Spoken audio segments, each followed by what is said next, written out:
मैं नवनाथ आडे सर आपका आडेज basic English grammar में स्वागत करता हूं। माय डियर, पहले डायरेक्ट और इनडायरेक्ट दोनों में क्या डिफरेंस है इसको समझना है।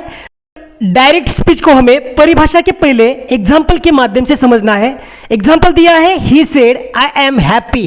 चलो मान लेते हैं कि आपको यह सेंटेंस समझ में आया, लेकिन डायरेक्ट का मतलब होता है जब हम किसी व्यक्ति की गई हुई बात को हूबहू जैसा उसने बोला वैसा हम किसी और व्यक्ति को बताते हैं तो उसे हम डायरेक्ट स्पीच कहेंगे। अब डायरेक्ट स्पीच में जो सब्जेक्ट होता है उसके बाद वर्ब आता है। अब यहां वर्ब सेड दिया है तो इसे हम रिपोर्टिंग वर्ब कहेंगे।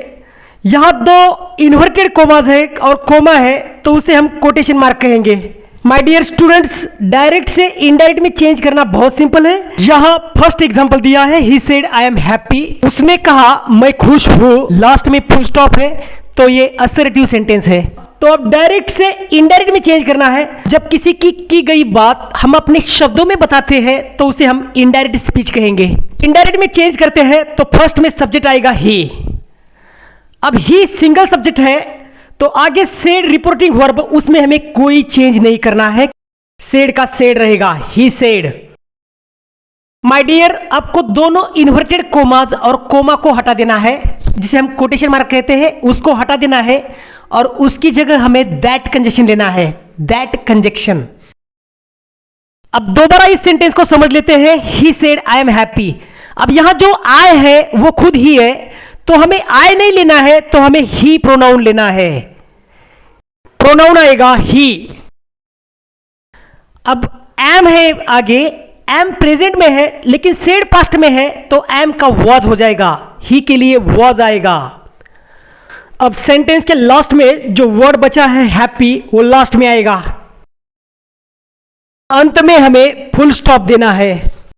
असर्टिव सेंटेंस को डायरेक्ट से इनडायरेक्ट में चेंज हमने बहुत सिंपल तरीके से किया है। असर्टिव सेंटेंस के कुछ अलग एग्जांपल देखते हैं। माय डियर, डायरेक्ट स्पीच में सेकंड सेंटेंस दिया है, सारा से to Suhana you have a new car. अब इस सेंटेंस को हमें इनडायरेक्ट में चेंज करना है तो इनडायरेक्ट में चेंज करते हैं तो यहां दो नाउन है, सारा एंड सुहाना, और बीच में सेड टू है तो इसका इनडायरेक्ट कैसे होगा। देखो, डायरेक्ट स्पीच में जो सेंटेंस दिया है उसके लास्ट में फुल स्टॉप है तो ये असर्टिव सेंटेंस है। अब इस सेंटेंस को डायरेक्ट से हमें इनडायरेक्ट में चेंज करना है तो इनडायरेक्ट में चेंज करते वक्त फर्स्ट नाउन आएगा सारा। दो नाउन है सारा एंड सुहाना तो सेड टू के बदले हमें टोल्ड लेना है, ये याद रखना है। दो नाउन है तो सेड टू के बदले टोल्ड आएगा। अब सेकेंड नाउन आएगा सुहाना। माय डियर, कोटेशन मार्क को हटा देते हैं और उसकी जगह हमें दैट कंजक्शन लेना है, दैट कंजक्शन आएगा। इस सेंटेंस को दोबारा समझ लेते हैं। सारा से टू सुहाना, सारा ने सुहाना को कहा you have a new car, तुम्हारे पास न्यू कार है। अब यू कौन है, यहां सुहाना है। सुहाना के लिए हमें सी प्रोनाउन का यूज करना है, प्रोनाउन आएगा शी।